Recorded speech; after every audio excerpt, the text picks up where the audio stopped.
വന്യമൃഗം കാടിന് പുറത്തേക്ക് വരുമ്പോൾ മനുഷ്യന് സംരക്ഷണം കൊടുക്കാനും ആവശ്യമെങ്കിൽ വെടിവെക്കാനുമുള്ള അധികാരം പോലീസിന് കൊടുക്കാനുള്ള നിയമ ഭേദഗതി ഉണ്ടാകണമെന്ന് ജോസ് കെ മാണി MP.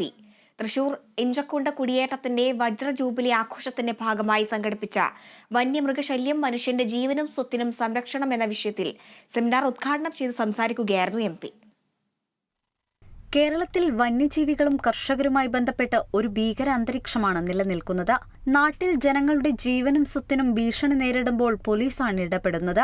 ഇതേ മാതൃകയിൽ വന്യമൃഗം നാട്ടിലിറങ്ങിയാൽ പോലീസിന് ഇടപെടാനും ജില്ലാ മേധാവിക്കെങ്കിലും വെടിവെക്കാനുള്ള ഉത്തരവ് കൊടുക്കാനും കഴിയുന്ന തരത്തിലുള്ള നിയമ ഭേദഗതി ഉണ്ടാകണം. മൃഗങ്ങളെ സംരക്ഷിക്കുന്നവരാണ് ഫോറസ്റ്റ് ഉദ്യോഗസ്ഥർ. മനുഷ്യർക്ക് സംരക്ഷണം കൊടുക്കാൻ ഫോറസ്റ്റ് ഉദ്യോഗസ്ഥർക്ക് കഴിയില്ല.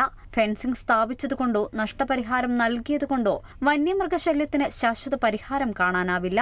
നിയമ ഭേദഗതി തന്നെയാണ് ശാശ്വതമായ പരിഹാരം.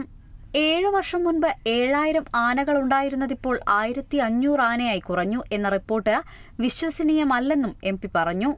വന്യമൃഗം വനത്തിന് പുറത്തേക്ക് വന്നാൽ സംരക്ഷിക്കേണ്ടത് മനുഷ്യനെയാണെന്ന് പറയാനുള്ള ചങ്കൂറ്റമാണ് ഉണ്ടാകേണ്ടതെന്നും ഇക്കാര്യത്തിൽ കേന്ദ്രത്തിൽ ചർച്ചകൾ ഉണ്ടാവണമെന്നും ഇതിനാവശ്യമായ നിയമ ഭേദഗതി കൊണ്ടുവരണമെന്നും ജോസ് കെ മാണി ആവശ്യപ്പെട്ടു. സ്വയരക്ഷയ്ക്കായി വന്യജീവികളെ കൊന്നാൽ പോലും കൊല്ലുന്നവർക്കെതിരെ കേസെടുക്കുകയാണ്. ഈ നിയമം മാറണമെന്നും ജോസ് കെ മാണി ചൂണ്ടിക്കാട്ടി. വന്യമൃഗം പുറത്തേക്ക് വന്നാൽ സംരക്ഷിക്കേണ്ട ജനത്തിനെയാണെന്ന് കൃത്യമായി എന്തുകൊണ്ട് പറഞ്ഞുകൂടാ എന്നുള്ളതാണ്. വന്യമൃഗം പുറത്തേക്ക് വരുമ്പോൾ ജനങ്ങളെ സംരക്ഷിക്കുവാനും അതോടൊപ്പം തന്നെ ആവശ്യമെങ്കിൽ വെടിവെക്കുവാനായിട്ടുള്ള മിനിമം പോലീസിന് ജില്ലാ മേധാവിക്കെങ്കിലും കൊടുക്കാനുള്ള ഒരു നിയമ ഭേദഗതി സർക്കാരിന് നടത്താൻ പറ്റുമോ?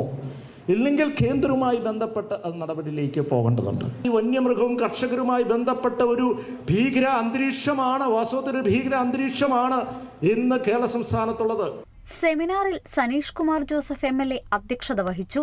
Retired assistant forest conservator AO Sunny, Kerala വനഗവേഷണ കേന്ദ്രത്തിലെ principal scientist doctor AV Raghu എന്നിവർ വിഷയം അവതരിപ്പിച്ചു. Kerala vision news, Thrissur.